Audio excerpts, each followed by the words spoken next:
The freezing mud of Miller's trading post was not simply earth mixed with water. It was a churning, malevolent swamp of horse manure, rotted vegetable scraps, and sharp shards of ice.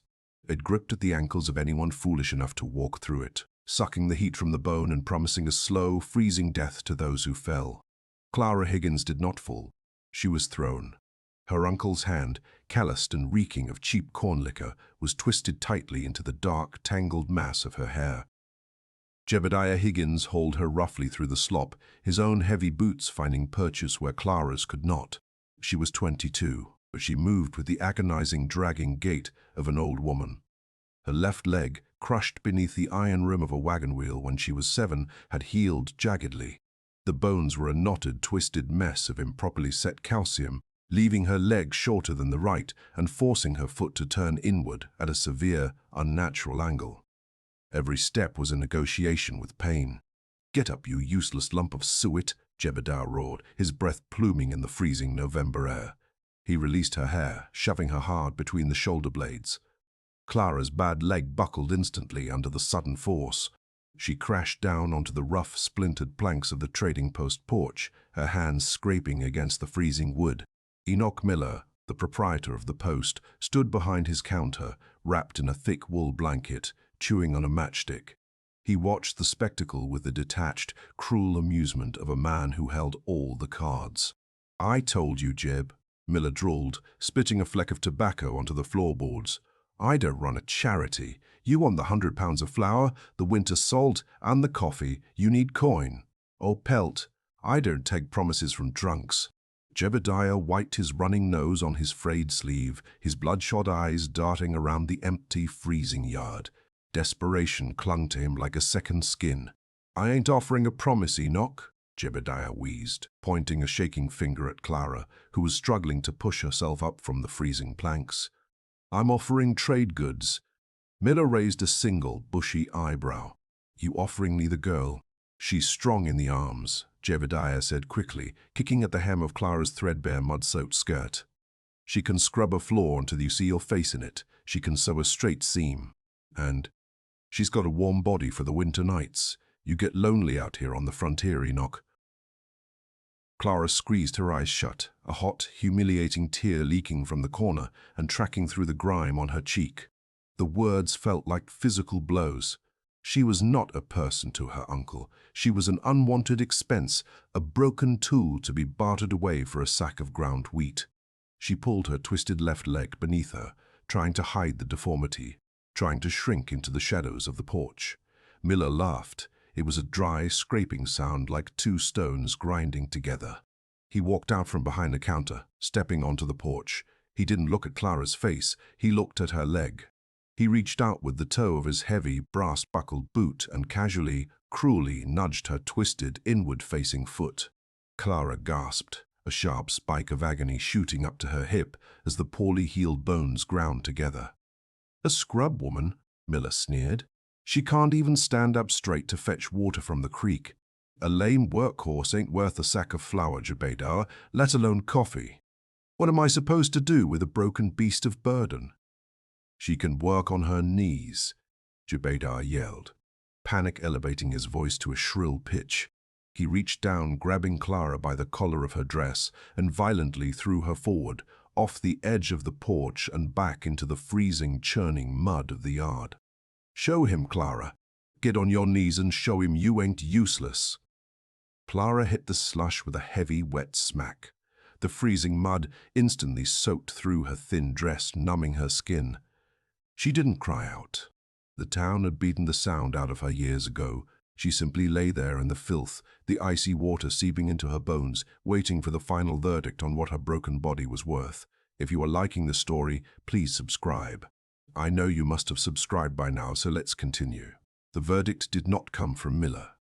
It came from the tree line. The sound was not a shout, but the heavy, rhythmic, earth-shaking thud-squelch of massive hooves breaking through the frozen crust of the mud. Miller stopped laughing. Jebediah froze, his hand still raised as if to strike Clara again. The few other patrons lingering on the porch fell dead silent, their eyes widening in sudden, primal apprehension. A rider entered the yard. He was not just a man. He was a monument of violence and isolation. He sat atop a massive dark bay draft horse, leading a pack mule behind him. The man was wrapped in a thick, heavy coat made of stitched timber wolf pelts, the fur frosted white with the mountain rime. A thick, dark beard obscured the lower half of his face, but a jagged, pale scar cut a vicious line from his temple, narrowly missing his left eye, down to his jawbone. A heavy, sharp buffalo rifle rested across the pommel of his saddle. Elias Thorne, the bear of Bloodroot Peaks. He was a legend whispered around campfires, a feral giant who lived higher than the tree line, where the air was thin enough to kill a normal man. He traded only once a season, bringing in pelts of such prime quality they commanded their weight in silver. He spoke to no one, drank with no one, and suffered no fools. Elias pulled the massive draft horse to a halt. His pale, slate-grey eyes swept the yard, taking in the scene with a cold, terrifying calculation. He saw the drunkard uncle. He saw the sleazy trading post owner. And he saw the girl trembling violently in the freezing mud, her twisted left leg dragged awkwardly behind her. Elias didn't speak. He swung his massive leg over the saddle and dropped to the earth. The mud seemed to shudder under his weight. He walked toward the porch, his heavy, iron-shod boots ignoring the slippery slush. Miller swallowed hard, instinctively taking a step backward. "Mr. Mansha." "Thorne," Miller stammered, wiping his hands nervously on his apron. "Early in the season for you to come down from the Bloodroot." Elias ignored him. He walked to the pack mule, his massive hands unknotting a thick leather strap. He pulled down a heavy canvas sack and carried it to the counter, slamming it down with a force that rattled the glass jars on the shelves. The sack fell open.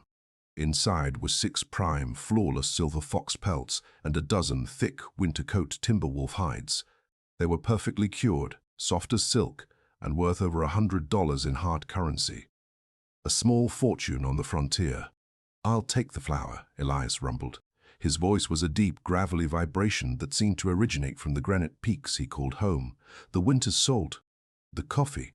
Jebediah Higgins, emboldened by the sudden appearance of wealth, stepped forward, a greasy smile stretching across his face. He looked at the pelts, his eyes gleaming with greedy opportunism. "Well now, stranger," Jebediah slurred, attempting to sound magnanimous. "Looks like you're buying. Tell you what, seeing as I'm a generous man and you clearly have an eye for quality, I'll throw the girl in for free. Take her off my hands. She's a bit lame, but she'll keep your bed warm." He kicked a clod of freezing mud toward Clara, who was still huddled in the slush, her teeth chattering so violently she could barely draw breath. Elias slowly turned his massive head. He looked at Jebediah. The silence that followed was so profound, so heavy with sudden lethal intent, that Miller actually held his breath. Elias didn't reach for the heavy knife at his belt. He didn't raise his voice. He simply stared at the drunkard with eyes that had watched men freeze to death in blizzards without blinking. "The pelts cover the supplies," Elias said, his voice dropping an octave, becoming a low, terrifying growl. "And they cover the girl." Jebediah blinked, his drunken brain struggling to process the interaction. He had expected the giant to laugh, to kick her aside as Miller had done. Instead, the savage was actually accepting the trade. Jebediah grinned, thinking he had just pulled off the scam of the century, trading a crippled burden for the right to drink himself to death on the giant's dime. "She's yours, mountain man," Jebediah crowed. "Don't bring her back when she starts complaining about her hip." Elias didn't look at the uncle again. He turned his back on the porch and walked out into the freezing mud. He stopped beside Clara. She was shivering so violently her entire body convulsed. She didn't look up. She kept her face pressed toward the muck, waiting for the heavy hand to grab her hair, to drag her by the neck as her uncle had done. She squeezed her eyes shut, preparing for the pain of her twisted ankle being forced to bear her weight. He traded a fortune for a crippled girl, she thought, panic tightening her chest like an iron band. "He is a monster. He is taking me up to the peaks to do terrible things." "Stand," Elias commanded softly. Clara tried. She pushed her numb hands into the slush, trying to leverage herself upward. But the cold had paralyzed her muscles, and the sharp, grinding agony in her crushed ankle made her gasp. She collapsed back into the mud, a small, humiliated sob escaping her lips. "I can't," she whispered, the shame burning hotter than the cold. "My leg is... it's lame." Elias watched her struggle. He didn't curse her weakness. He didn't kick her to make her move faster.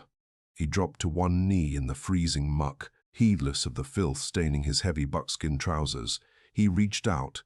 His massive hands, scarred from skinning bears and hauling timber, did not grab her arms or her hair.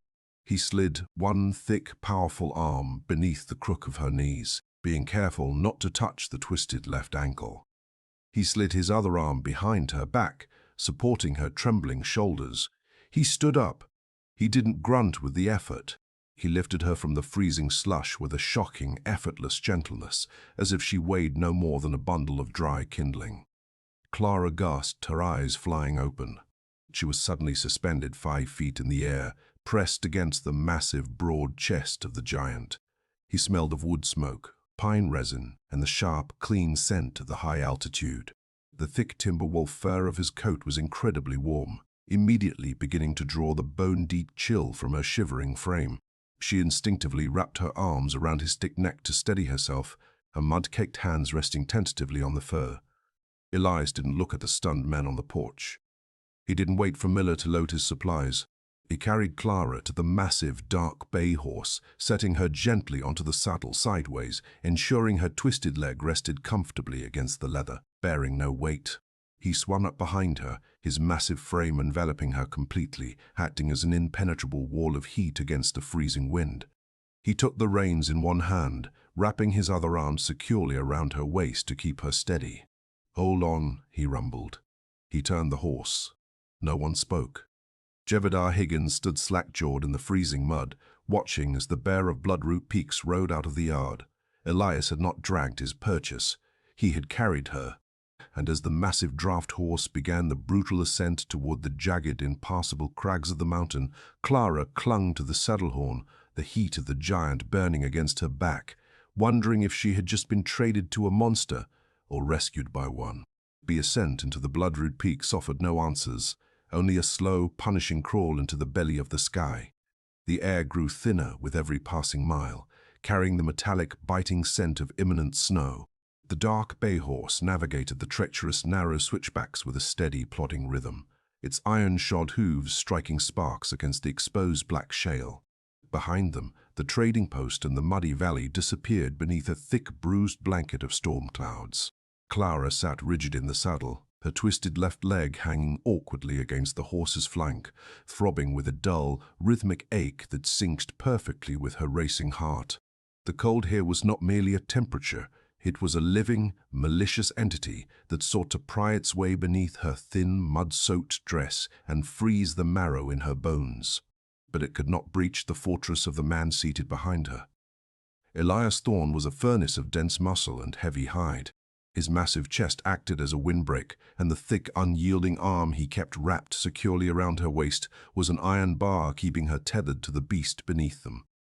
He did not speak. He did not urge the horse faster. He simply endured the mountain, a natural extension of its jagged, unforgiving landscape. Hours bled into a gray, freezing eternity. The pines grew sparse, replaced by ancient, twisted cedars that clung stubbornly to the rock face, their branches permanently bent by decades of relentless wind. Just as the feeling entirely left Clara's fingers, the black draft horse crested a steep, treacherous ridge and let out a heavy huff of exhausted steam. "Whoa!" Elias rumbled, the deep vibration of his voice startling her. Clara forced her eyes open, her eyelashes heavy with crystallized frost. Built directly into the concave face of a towering granite cliff was a fortress. The cabin was constructed of massive, unpeeled black pine logs, chinked with hardened river mud and crushed stone. It squatted low to the ground, its heavy sod roof designed to withstand the crushing, violent weight of winter avalanches. There were no welcoming plumes of smoke from the fieldstone chimney, no warm light spilling from the narrow, heavy-shuttered windows. It was a dark, brooding monument to absolute isolation. Elias swung his right leg over the saddle and dropped to the frozen earth, his boots crunching loudly against the ice. He did not ask if she was well. He did not offer a gentle hand. He reached up, his massive leather-clad hands spanning her waist, and lifted her from the horse. The moment her boots touched the uneven ground, her ruined left leg gave out. Clara gasped, her knee buckling as an agonizing cramp seized her thigh, the poorly healed, jagged bones of her ankle grinding together under her own weight. She squeezed her eyes shut, bracing to hit the frozen dirt, waiting for the harsh bark of laughter or a curse for her clumsy uselessness. It didn't come. Elias caught her. He didn't snatch her up roughly. His grip was shockingly steady, holding her upright by her upper arms until she could balance her meager weight on her good right leg. He looked down at her, his slate-grey eyes unreadable beneath the brim of his frosted hat. He did not look at her twisted foot. In fact, he seemed to deliberately look past it, his gaze fixing somewhere near her shoulder, avoiding the deformity entirely. To Clara, the meaning was devastatingly clear. He cannot stand to look at it, she thought, the familiar, crushing shame spiraling in her gut like a swallowed stone. He traded a fortune for me, and now he is repulsed by what he bought. Inside, Elias commanded, his voice a flat scrape of gravel. He released her arms as quickly as if she had burned him. He turned his broad back to her, unstrapping his sharps rifle and the heavy sack of flour from the mule. Clara swallowed the thick knot of shame in her throat and dragged herself toward the heavy oak door. She pushed it open, stepping into the freezing gloom. The cabin smelled of trapped time, curing pelts, stale wood ash, and a profound, suffocating loneliness. As Elias entered behind her, scraping a lucifer match against the doorframe to light a kerosene lantern, the yellow light chased the shadows into the corners. The space was a single, cavernous room. A heavy wooden table, scarred by skinning knives and burns, dominated the center. Steel-jawed traps of varying, terrifying sizes hung from the ceiling, joists like iron teeth. In the far corner sat a large bedframe built from thick birch branches, piled 2 feet high with coarse buffalo robes and bear pelts. Elias dropped his sacks onto the table. He walked to the bed, grabbed a single, thin wool blanket from beneath the heavy furs, and threw it onto the hard, packed earth floor near the drafty door. "The bed is yours," he stated, his voice completely devoid of inflection. Clara stared at him, bewildered, her hands gripping the filthy fabric of her skirt. "But it's your home, Mr. Thorne. I can sleep by the hearth. I am accustomed to the floor." "My uncle never. The bed is yours," Elias repeated, the tone lowering into a dangerous absolute register. He didn't look at her. He turned his back, facing the massive fieldstone fireplace, grabbing a piece of kindling. "I sleep by the door. Don't touch the rifles. Don't go outside unless the cabin is burning down. The wind will strip the flesh from your bones before you make it 10 yards. "Why?" Clara whispered, the word escaping her cracked lips before she could stop it. "Why did you buy me? I am not. I cannot be what you want. I have a bad leg. I am lame." Elias stopped. His massive shoulders tensed under the wolfskin coat. He slowly turned his head, his scarred profile illuminated by the newly struck match in his hand. He didn't look at her leg. He looked at the floorboards between them. "I needed flour," Elias grunted, a lie so heavy it seemed to sink directly into the dirt floor. "I need someone to keep the fire from dying while I check the trap lines. That's all." He stood up, grabbing a heavy coil of rope and a hatchet from the wall. "I have the stock to bed down before the ice storm hits," he said, walking toward the door. "There's dried meat in the cellar. Don't wait up." The heavy oak door slammed shut, the iron latch falling with a terrifying finality, leaving Clara alone in the echoing silence of the mountain. She stood there for a long time, the cold seeping through the thin soles of her boots. The rejection stung worse than the freezing wind. He had paid a king's ransom in prime pelts, yet he treated her like a stray dog he had taken in out of begrudging obligation, too disgusted to share a space with her, too repulsed to even look her in the eye. "I will not be a charity case," Clara thought, a sudden fierce spark of anger igniting in her chest, burning away the lingering chill of the trading post mud. "I will not be an unwanted burden. Not again." She forced herself to move. Her legs screamed in protest, a sharp, stabbing pain that made her grit her teeth, but she ignored it. She dragged her twisted foot across the floor, surveying her new domain. The cabin was built for a beast, not a man. The hearth was choked with 2 feet of cold grey ash. The iron pots were encrusted with old grease. The floor was scattered with pine needles and dried mud. Clara found a wooden bucket. She limped to the back of the cabin where a narrow iron pipe, fed by a mountain spring, trickled into a stone basin. The water was paralyzingly cold, numbing her bruised hands instantly. But she filled the bucket, hauling it back to the hearth. Her arms shook under the weight, her bad leg buckling twice and sending spikes of white-hot agony up into her hip. But she did not drop it. She found a stiff broom made of bound twigs and swept the dirt floor until the packed earth was smooth and clear of debris. She knelt before the hearth, a grueling, agonizing process that required her to carefully fold her twisted limb beneath her and shoveled out the heavy ash. She stacked fresh, dry pine splits and built the fire from a struggling, smoking flicker into a roaring, heat-producing blaze. In a small root cellar beneath a loose floorboard, she found his larder, shriveled potatoes, wild mountain onions, and a half-eaten side of cured venison that had grown hard as wood. She used his heavy butcher knife, throwing her entire upper body weight onto the handle to slice the tough meat, tossing it into a cast-iron pot with water and the vegetables to boil. As the stew began to simmer, filling the stale, lonely air of the cabin with a rich, savory aroma, Clara saw something thrown carelessly over a barrel in the corner. It was a heavy canvas winter coat, lined with rabbit fur. It had been shredded. 3 massive, jagged tears ripped down the back, the heavy fabric laid open as if slashed by a set of razor-sharp claws. Elias could not wear it, which meant he was out in the approaching ice storm, with only the wolf-skin coat to protect him. Clara limped to the barrel. She picked up the coat. It was incredibly heavy, smelling intensely of the man, of pine resin, and of old, dried blood. She searched the shelves near the bed and found a small tin box containing a rusted bone needle and a spool of thick, waxed sinew. She sat in the heavy wooden rocking chair by the fire, dragging the massive coat onto her lap. The intense heat of the flames soaked into her aching leg, providing the first real physical comfort she had felt in days. She threaded the needle. Her hands were small, but they were not weak. She had sewn heavy grain sacks and tough leather boots for years to keep her uncle in liquor money. She pushed the bone needle through the thick, resistant canvas, her thumb slipping and catching on the sharp end, drawing a bright drop of blood. She sucked the blood away, tasted copper, and kept pushing. Over, under, pull tight, lock the stitch. She worked for hours. The wind outside escalated into a demonic scream, the sound of sleet hitting the heavy wooden shutters like handfuls of thrown gravel. The cabin, however, was holding the heat. The fire roared, casting dancing orange shadows against the black pine logs. The stew bubbled thickly in the pot.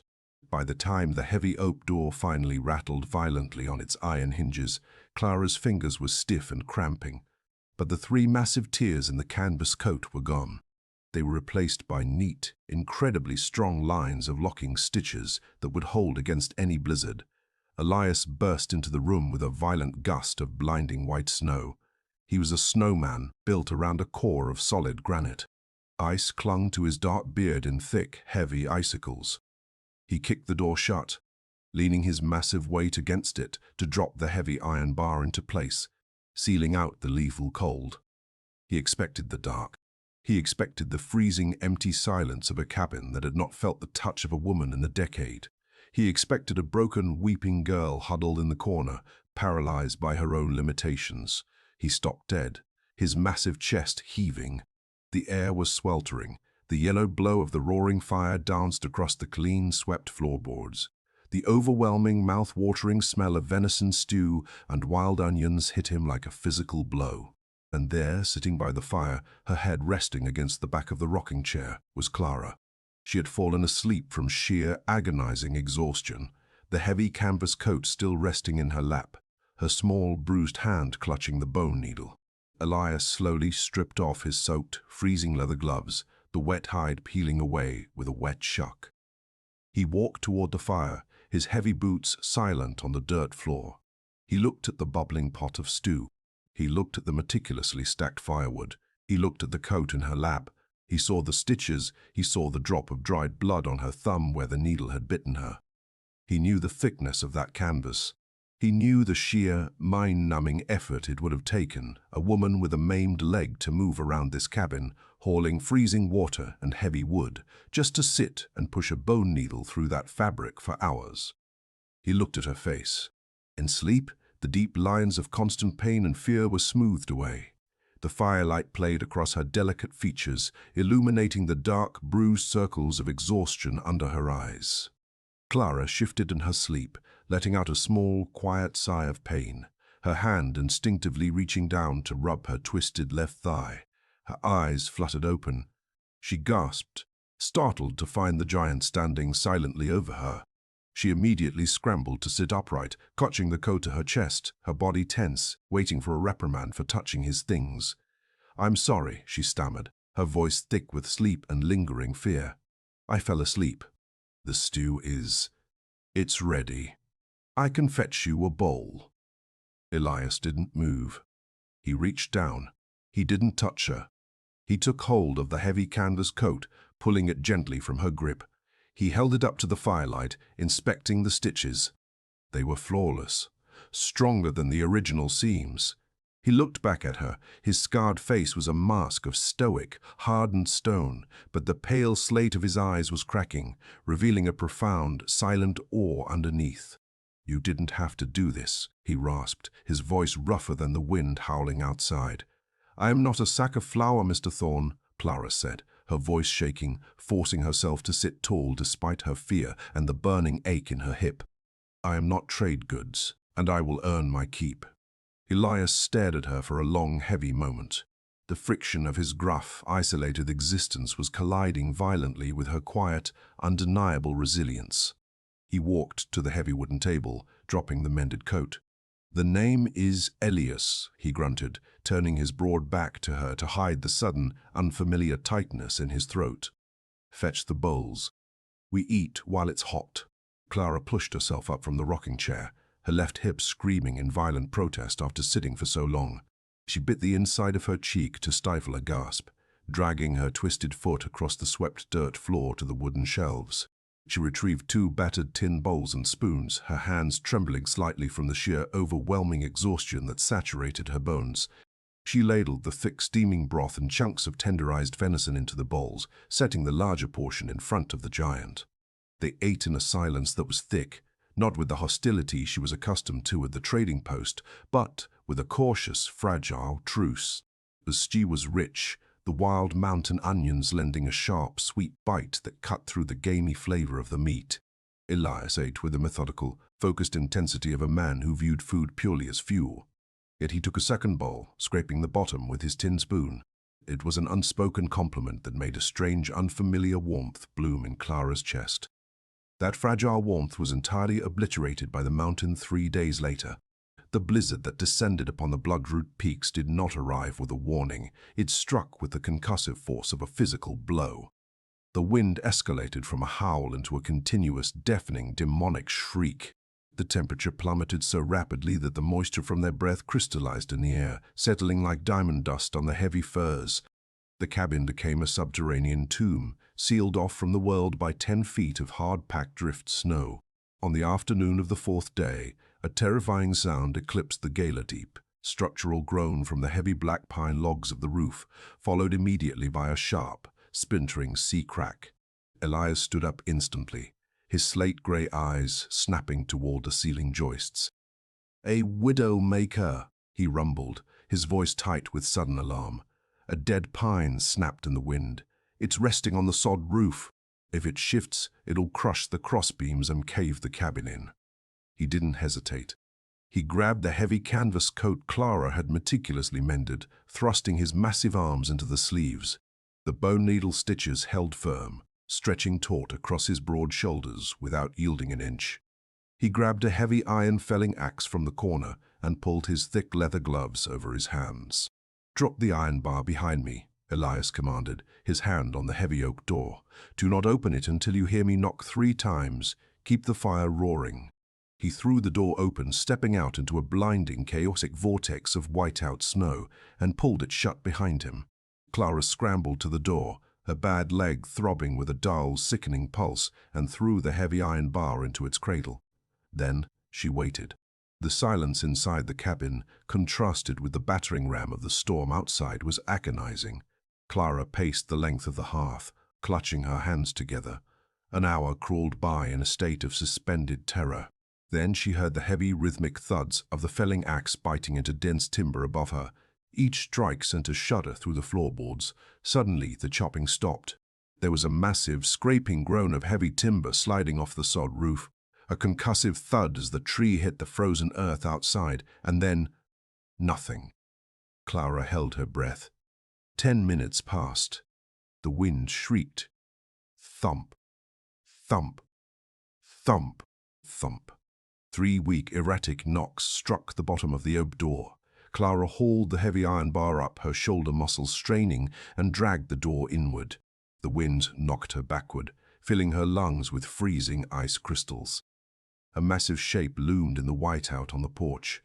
Elias didn't walk in, he collapsed. He crashed across the threshold, hitting the floorboards with a terrifying dead weight that shook the cabin walls. The felling axe clattered uselessly onto the dirt.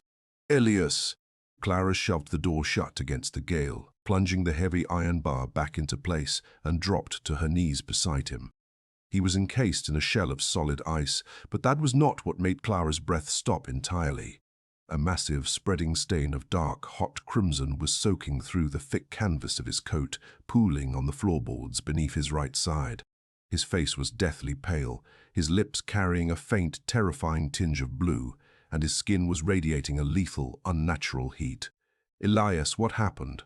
Clara gasped, her hands hovering over his massive frame, terrified to touch the blood. He groaned, a wet, rattling sound deep in his chest. His eyes fluttered open, glassy and unfocused. Cougar swipe. 3 weeks back, he slurred, his teeth chattering so violently it sounded like grinding stones. Stitched it myself, shifting the tree, tore the muscle wide open. The rot, it got in the blood. He had been walking around for weeks with a festering, infected wound, too stubborn and isolated to seek help. And the extreme exertion of the heavy felling axe had finally ripped the fragile, infected flesh apart. He was losing blood rapidly, and the septic fever was already shutting down his massive heart. He tried to push himself up, but his thick arms gave out. He collapsed back onto the dirt, shivering uncontrollably. Hypothermia and hypovolemic shock were setting in simultaneously. Clara did not panic. The frail, crippled girl from the trading post vanished, entirely consumed by a desperate, feral need to keep this giant breathing. "I have to get this coat off you," she panted, her small hands grabbing the frozen, blood-soaked lapels. "Leave it," Elias wheezed, his head lolling. "I'm too heavy. You'll hurt your leg." Even dying, he was treating her like fragile glass. "Shut up," Clara snapped, a fierce, commanding tone she had never used in her life. She used his own hunting knife to slice through the stiff leather laces of his boots, yanking them free. She peeled the heavy, wet canvas coat away from his torso, her hand slipping on the hot, sticky blood. She unbuttoned his soaked flannel shirt. Beneath the fabric, his right ribcage was a horrifying sight. 4 deep, jagged lacerations tore through the thick muscle, the edges of the wounds inflamed, angry red and weeping putrid yellow pus mixed with fresh, pulsing arterial blood. The infection was severe, burning with a heat she could feel from inches away. He was far too heavy to lift. Clara wedged her good right leg against the floorboards, hooked her arms under his armpits, and threw her entire body weight backward. The agony that shot up through her twisted left ankle and into her hip was blinding, a white-hot spike that made her vision swim with dark spots. But she screamed through her teeth and dragged him, inch by agonizing inch, across the floor until he was lying on the thick, bare pelt directly in front of the roaring hearth. She piled every wolfskin and buffalo robe in the cabin on top of him, leaving only his wounded side exposed. She fetched a heavy iron kettle, filled it from the spring basin, and swung it over the fire to boil. From his supply sacks, she frantically dug out bundles of dried herbs yarrow for bleeding and strips of bitter willow bark for the fever and pain. When the water boiled, she steeped the willow bark into a dark, pungent tea. She forced his jaw open, trickling the bitter liquid down his throat until he swallowed instinctively. Then she washed her hands in the boiling water, searing her own skin, and set to work on the wound. She used a clean rag to aggressively scrub the putrid infection from the torn muscle. Elias roared in his delirium, a guttural, agonizing sound, his massive body thrashing against the floorboards, but Clara threw her upper body over his chest, pinning him with the sheer desperation of her weight. She threaded the same rusted bone needle she had used on his coat with fresh, boiled sinew. I'm sorry," she wept, tears of empathetic pain streaming down her face as she pushed the blunt bone needle through his thick, tough skin. Over, under, pull tight, lock the stitch. She closed the 4 massive lacerations, her hands slick with his blood, binding the torn muscle back together. She packed the stitched wounds with a thick poultice of crushed yarrow and bound his entire chest tightly with clean linen strips torn from her own petticoat. But the bleeding was only half the battle. His skin was alternately scorching with septic fever and freezing like marble from the hypothermia. The fire could warm the air, but the deep core freeze had taken hold of his blood. Survival in the high mountains demanded life. Clara stood up. Her fingers, stiff and stained with his blood, unbuttoned her coarse, mud-stained dress. It pooled at her feet in a filthy puddle. She stripped down to her thin, threadbare cotton camise. She was small, soft, her left leg a twisted, scarred monument to a lifetime of pain. She had spent her life hiding her deformity, deeply ashamed of her brokenness. Not tonight. Tonight, her meager warmth was the only weapon she had left. She lifted the edge of the heavy buffalo robes and crawled underneath them, pressing her small, fragile frame directly against Elias's massive, freezing, shivering body. The shock of his icy skin against hers made her gasp, a full-body shudder racking her frame, but she forced herself to wrap her thin arms tightly around his broad chest. She pressed her soft, beating heart against his rigid, shivering ribcage. She tangled her legs with his thick thighs, ignoring the grinding ache in her own hip, and buried her face into the crook of his uninjured neck. "Take it," she whispered fiercely into his icy skin, willing her own heat to transfer into him. "Take the warmth. Do not die. You carried me. Now I am carrying you. Do not die." For an hour he shivered violently, his body convulsing against hers. Clara held on tight, an anchor in the freezing dark. Slowly, agonizingly, the shivering began to subside. His breathing deepened, the shallow, erratic gasps smoothing into a heavy, rhythmic rumble. Then the fever fully took his mind. As his massive body fought off the infection and the cold, he thrashed weakly beneath the furs, his mind slipping into the dark, agonizing corridors of his past. "Run," he mumbled, his voice a broken, raspy scrape that tore at Clara's heart. "Thomas, run! The mountain is falling." Clara held him tighter, her hand stroking his sweat-dampened dark hair, careful to avoid his stitched ribs. "Hush now. You're warm. You're safe." He didn't hear her. His large, calloused hand came up, grasping blindly in the dark beneath the furs until his thick fingers locked onto her shoulder. "I wasn't fast enough," Elias wept, a single hot tear tracking down his rugged, scarred face. It was a sound of absolute devastating heartbreak that shattered the image of the invincible bear of Bloodroot entirely. The rocks, they crushed him. I couldn't pull the stones off. I was too weak. God, I was too slow. Clara froze, the breath leaving her lungs in a quiet rush. The feral isolation, the punishing life above the tree line, the absolute refusal to show weakness. It wasn't because he hated the world. It was because he hated himself. He had lost his little brother to a rock slide because he believed his own strength had failed him.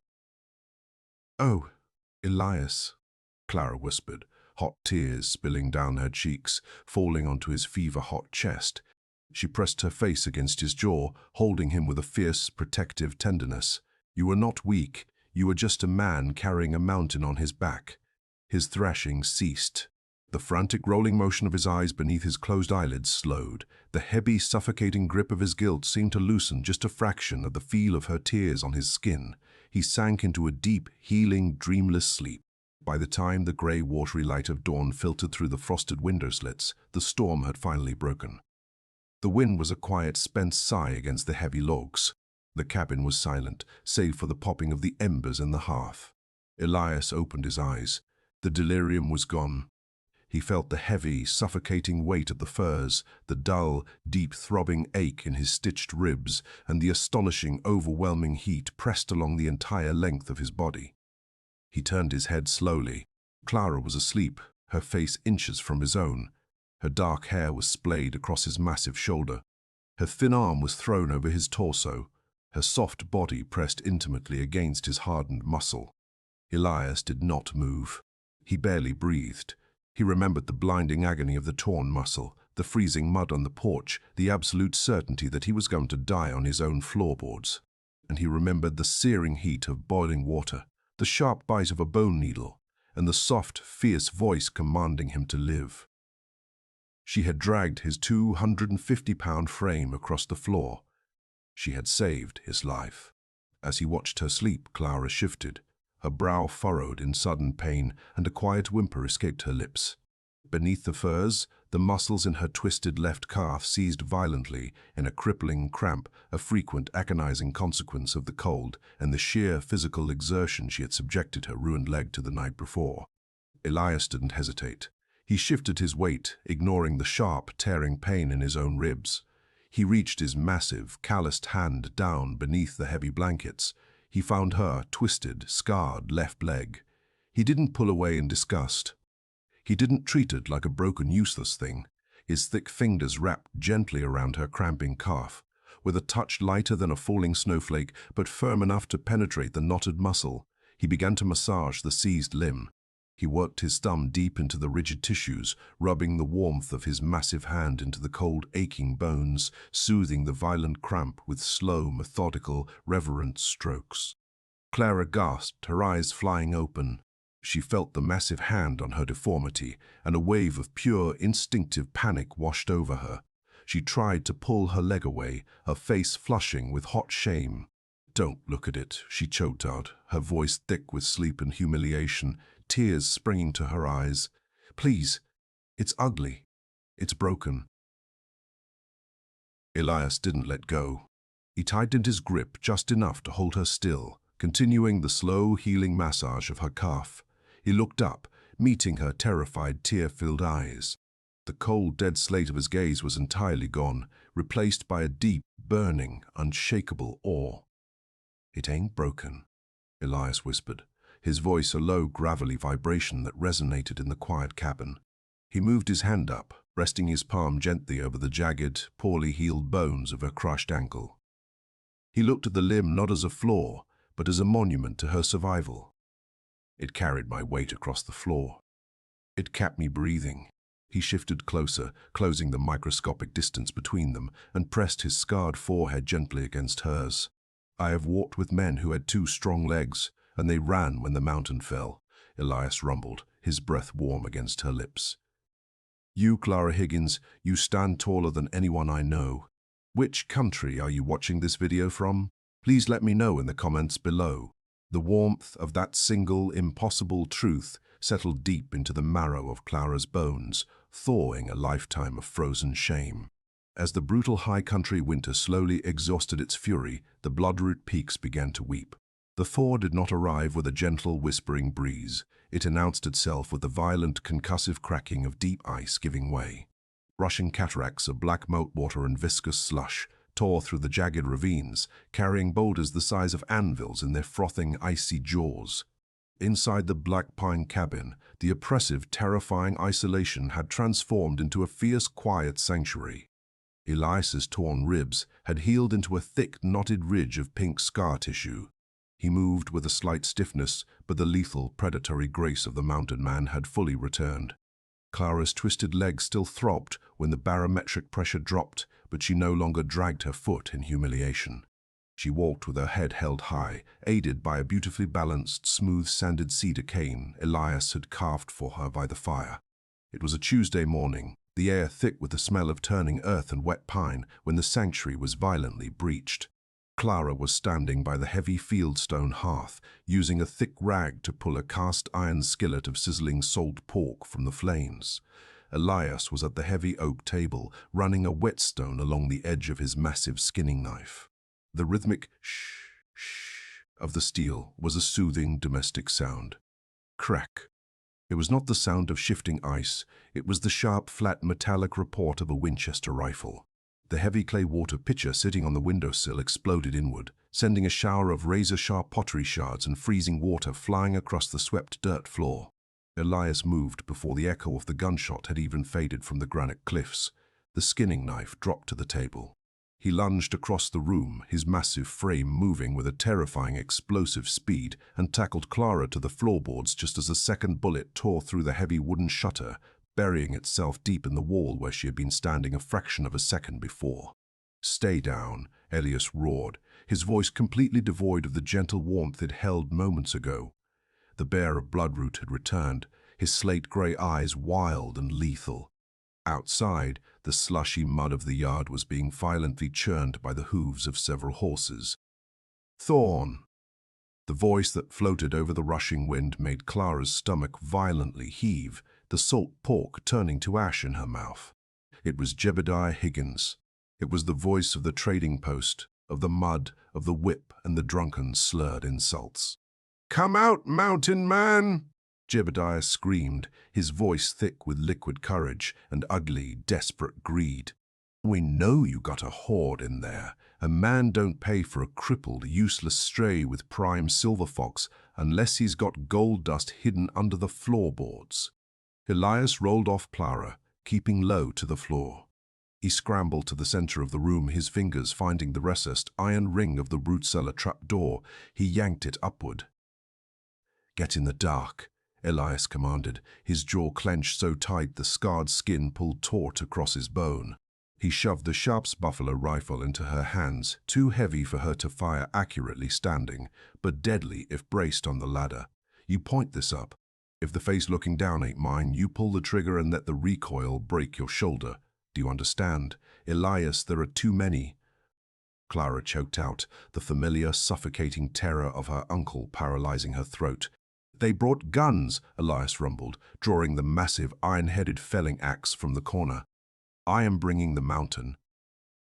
He didn't wait for her to descend. He pushed the heavy oak front door open with his boot and stepped out onto the porch, a towering, nightmarish silhouette against the grey morning. "We brought a posse, Thorn," Jebediah yelled from the safety of the tree line.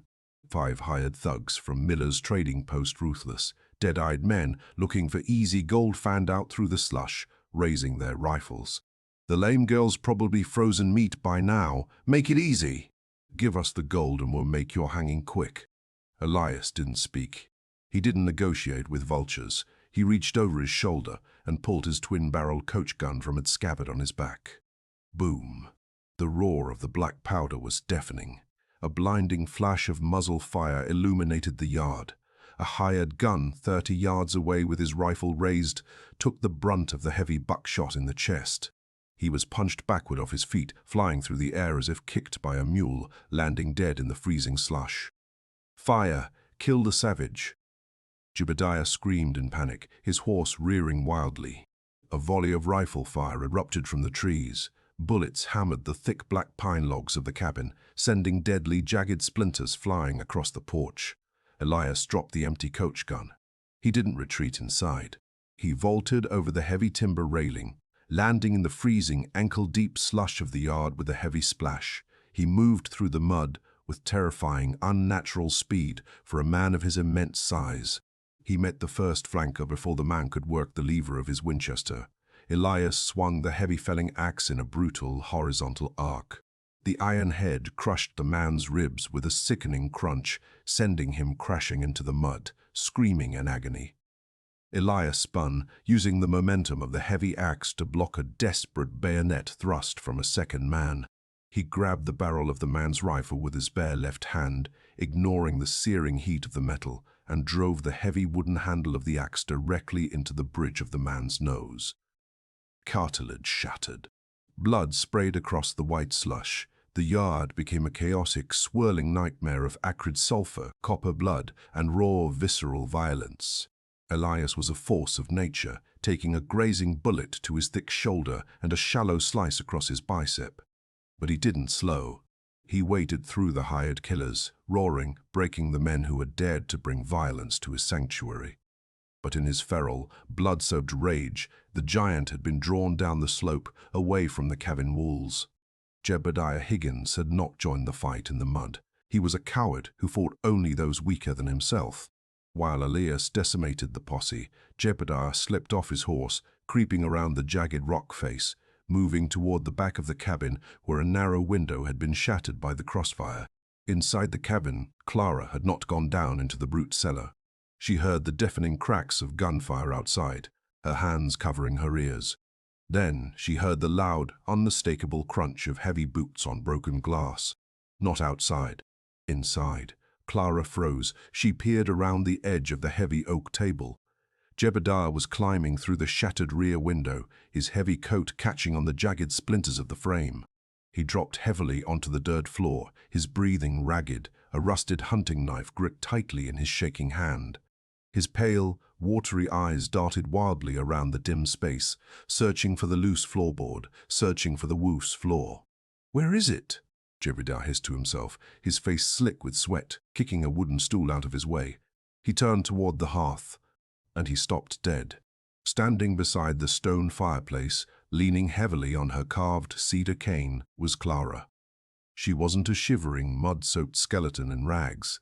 She was flushed, healthy, wearing a clean wool dress, her dark hair brushed and shining. "Well, well," Jebediah breathed, profound shock warring with his malicious greed. An ugly, vicious sneer twisted his thin lips. "The useless cripple lived. The savage kept you as a pet, did he?" He took a step toward her, raising the rusted hunting knife.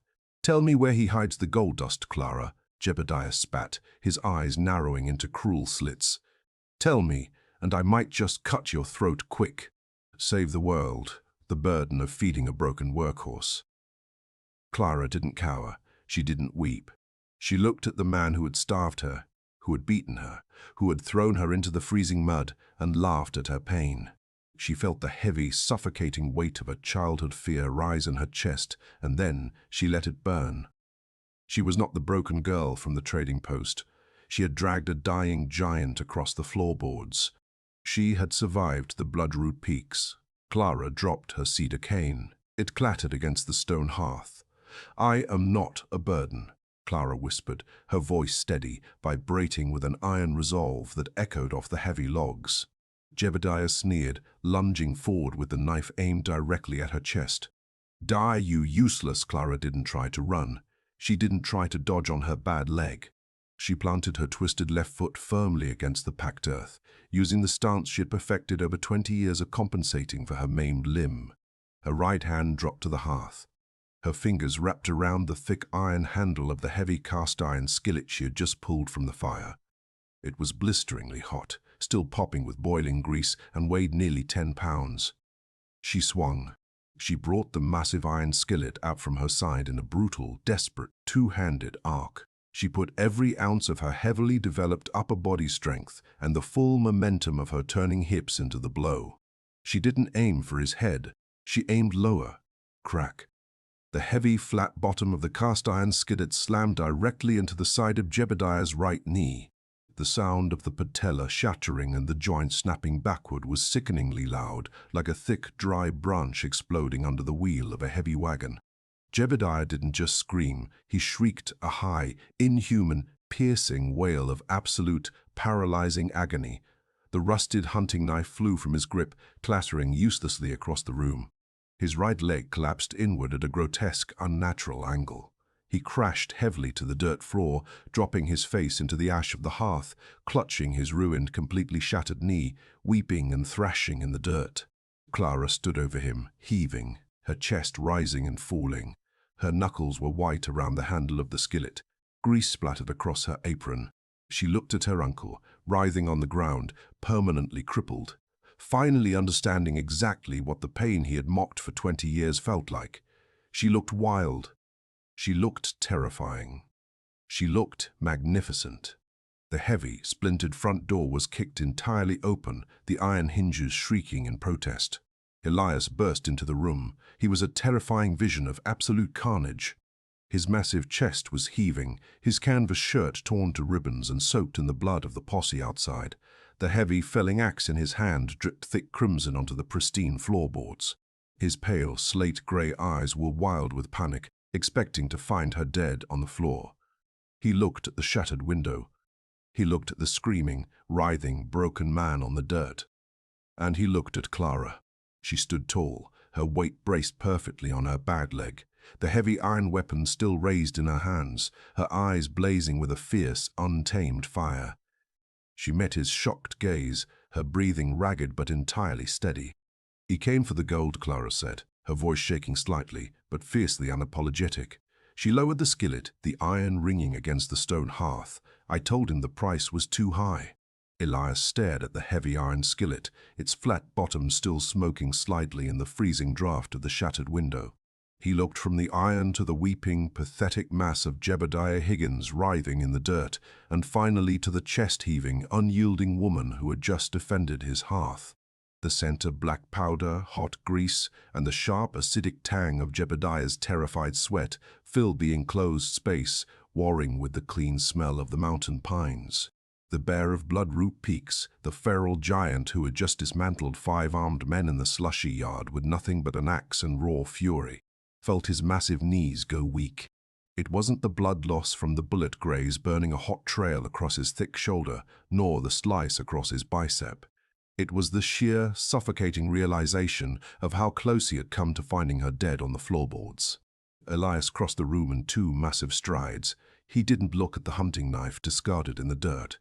He reached down with his massive, blood-stained left hand, grabbing Jebediah by the collar of his filthy, mud-caked coat. "My leg!" Jebediah shrieked, a high, reedy wail of absolute agony, his face pale and slick with a sickening sweat as his shattered knee dragged uselessly behind him. "My leg is ruined. Don't kill me. The marshals, they'll hang you, Thorn." Elias hauled him completely off the floor, dragging him like a sack of rotted grain toward the splintered front door. "There ain't no marshals in the Bloodroot," Elias grunted, his voice a low, terrifying vibration that rumbled deep in his chest. "Just the crows and the cold." He dragged the screaming drunkard out onto the blood-stained porch and hurled him down the wooden steps. Jebediah hit the freezing, red-tinged slush of the yard with a heavy, wet splash, howling in fresh agony as his ruined knee took the brutal impact. The surviving members of his posse, the 2 men who still had breath in their lungs, were already scrambling down the treacherous icy switchbacks, abandoning their horses and their leader to the mercy of the mountain. "Crawl!" Elias bellowed into the freezing wind, his slate-grey eyes blazing with a holy, terrifying wrath. "Crawl back to the trading post. Drag that broken leg through the freezing mud for 20 miles, Higgins. Learn what it feels like to be the crippled beast of burden."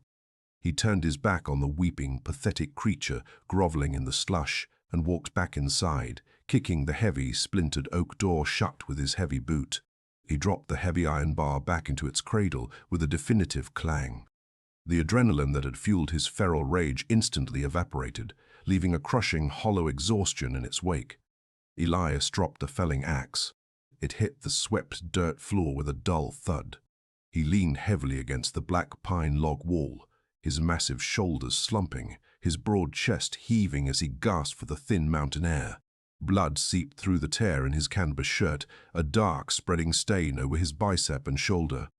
Clara dropped the cast-iron skillet. It clattered against the stone hearth, the sound sharp in the sudden quiet. She didn't hesitate. She didn't shrink away from the gore coating his massive hands or the wild, untamed violence that still radiated from his towering frame. She hurried to him, her twisted left leg moving with practiced, desperate speed, her small hands reaching out to press against his chest. "You're bleeding," she whispered, her voice trembling now that the immediate threat was gone, her eyes scanning the dark stains on his canvas shirt. "Elias, sit down, please." "It's a scratch," he wheezed, but he allowed her to guide him to the heavy oak table. He sank onto the bench, the thick wood groaning beneath his immense weight. Clara fetched the wash basin, breaking the thin crust of ice that had formed over the water, and grabbed a clean rag. She tore a strip of linen from her own apron. She returned to his side, her small, delicate hands moving with practiced, gentle efficiency as she unbuttoned his torn, blood-soaked shirt. The bullet had gouged a shallow furrow across his shoulder, and a bayonet had sliced his bicep, painful, bleeding freely, but not lethal.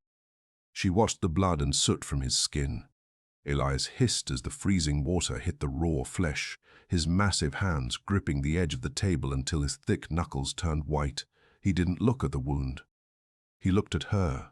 He looked at the dark, bruised circles of exhaustion under her eyes, flushed with the heat of exertion.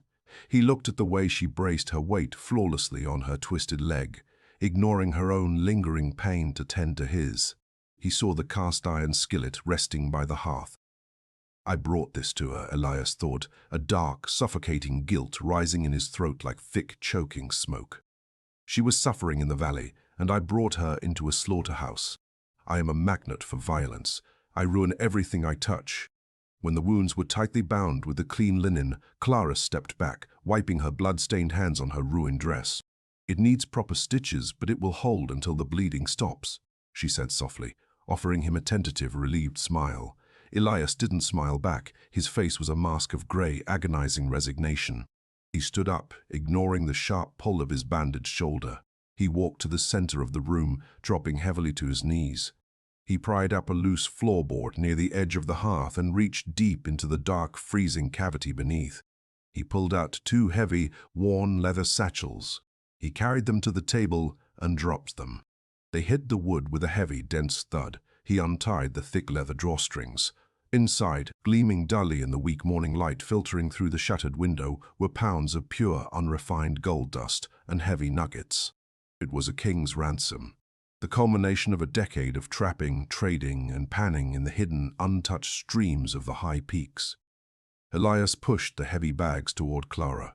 "Pack your things," Elias said, his voice flat, brittle, and completely devoid of the quiet warmth they had shared over the winter.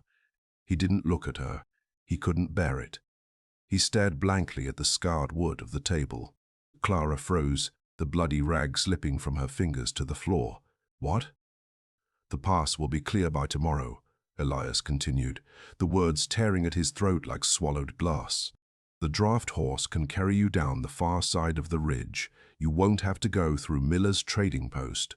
You can ride straight to the railhead in Fort Smith. You take the train east to St. Louis or Boston." Clara's heart hammered a frantic, terrified rhythm against her ribs. She gripped the edge of the table, her knuckles white. "Elias, what are you saying?" "I'm saying you're rich," he growled, his broad shoulders shaking with the effort it took to maintain the lie of his indifference. "There's enough gold in those bags to buy a mansion, to hire the fanciest, most expensive doctors in the world to fix your leg, to buy silk dresses and soft beds. You can hire guards. You can be safe." "I am safe here," Clara pleaded, her voice cracking, hot tears welling in her eyes. "Look around," Elias roared, the sudden booming volume making her flinch. He gestured wildly to the splintered door, the blood staining the floorboards, the shattered window glass. "Does this look safe? I am a feral man, Clara. I live a brutal, feral life. I brought you to pull you out of the freezing mud, but I brought you into a crossfire. The town is right. I am a beast. I can't protect you from the world when I'm the thing the world comes hunting." He looked at her then, his slate-grey eyes swimming with a grief so profound it seemed to hollow him out entirely. "You are too good for this dirt," he whispered, his voice breaking. "You are too strong, too bright for a monster's life. Take the gold. Go live in the light." Clara stared at the heavy leather satchels. They were the answer to every hungry night of her childhood, the answer to the mocking laughter of the trading post, the key to a life of unimaginable ease where she would never have to haul freezing water or scrub an ash-choked hearth again. She looked at the heavy bags. She picked them up. She gripped the thick leather straps with both hands. The satchels were incredibly heavy, pregnant with a terrifying amount of wealth. Elias closed his eyes, his massive chest caving in on itself. "It is right," he told himself, fighting the agonizing burn behind his eyelids. "She deserves to be cherished in a soft place. She deserves a man who isn't covered in scars and blood." Clara turned her back to him, but she didn't walk to the bed to pack. She limped to the back of the cabin, toward the window Jebediah had shattered. The cold mountain wind howled through the jagged opening, carrying the deafening roar of the swollen, icy gorge, hundreds of feet below the cliff face. She lifted the heavy bags to the wooden sill. "Clara," Elias asked, his brow furrowing in deep confusion, stepping toward the center of the room. "What are you doing?" Clara didn't hesitate. She shoved the bags over the ledge. The heavy leather satchels tumbled into the void. There was no grand sound, no dramatic explosion, just a long, silent drop, followed by a distant, heavy splash as a fortune in raw gold hit the frothing, icy meltwater of the gorge, swallowed instantly and forever by the mountain. Elias's eyes flew wide open. His jaw dropped, the breath rushing from his massive lungs in a stunned exhale. "Woman, are you mad? That was your freedom. That was a kingdom." Clara turned back to face him. The grey, winter light framed her silhouette, the freezing wind whipping her dark hair round her face. She didn't look like a ruined, lame girl from a mud-soaked trading post. She looked like a queen standing in the absolute center of her own impenetrable fortress. "Freedom from what?" she demanded, stepping away from the window, closing the distance between them. Her twisted leg didn't falter. "From you? From the only man who ever looked at my face and didn't turn away in disgust? From the man who carried me out of the freezing muck when my own blood threw me into it?" She walked right up to him, invading his space, forcing the giant to look down into her fierce, tear-filled eyes. "You think a bag of metal makes me safe?" Clara asked, her voice trembling with an overwhelming, consuming love. "I lived in a town full of civilized men, Elias, and they put me on a porch and offered to trade my flesh for a sack of ground wheat. I don't want a soft life. I don't want a civilized man." She reached out, grabbing the thick canvas of his torn, bloody shirt, and yanked downward. He stumbled, his knees giving way under the sheer, unexpected force of her conviction. He fell heavily to his knees on the pine floorboards, his massive, scarred face level with her waist. "I was traded for flour," Clara whispered fiercely, her small, calloused hands coming up to cradle his massive, bearded face. She didn't touch the smooth skin. She pressed her palms directly against the thick, pale scar that marked his cheek. "I am not trade goods, and I am not broken. I am yours, and you are mine." Elias broke. The heavy iron walls he had built around his soul for 10 years, the punishing isolation he had sentenced himself to, shattered into fine dust. A ragged, choking sob ripped out of his massive chest, a sound of such profound, agonizing release it shook the floorboards beneath them. He wrapped his thick, powerful arms entirely around her waist, burying his ruined face into her stomach, holding on to her with a desperate, holy reverence. "My Clara," he wept, the hot tears soaking into the fabric of her apron, washing away the grease and the soot. "My wife, my heart." "I'm right here," she whispered, stroking his thick dark hair, feeling the violent trembling of his broad shoulders slowly begin to ease. "I am not going anywhere, my giant. The mountain is ours." He held her there in the ruins of the fight, the cold wind blowing through the shattered glass, the fire popping in the hearth. The gold was gone, lost to the river, but as Elias Thorne held the woman who had chosen his scarred darkness over the world's light, he knew with absolute, unshakable certainty that he had never been richer. Epilogue. 4 years later. The summer sun on the blood-red peaks was a brilliant, blinding gold, turning the rugged, jagged granite into a warm, vibrant canvas of emerald pine and blooming mountain laurel. The cavern had fundamentally changed. It was no longer a dark, brooding cave built for a solitary beast to hide from his ghosts. The logs had been meticulously re-chinked with bright, clean clay. A wide, wrap-around porch of smooth, sanded cedar had been added, facing the valley below, catching the warm southern drafts. The shattered back window was now a beautiful pane of clear glass that let the morning light flood the swept wooden floors. On the porch, sitting on the top step, was Elias. He wore a clean canvas shirt, the sleeves rolled up to expose his thick, heavily muscled forearms. He was using a small knife to whittle a wooden bear cub out of a block of soft pine. The cold, dead slate of his eyes had been permanently replaced by a warm, watchful, deep peace. The heavy oak door creaked open. Clara stepped out onto the porch. She wore a dress of soft, light blue cotton, the collar open, her dark hair pinned loosely up. She moved with total, unshakable confidence. In her right hand, she leaned lightly on a beautifully balanced, intricately carved cedar cane gift Elias had spent weeks perfecting. She didn't try to hide her twisted left foot. She simply moved with it, A steady, familiar rhythm on the floorboards. She was glowing, a profound, radiant health radiating from her skin.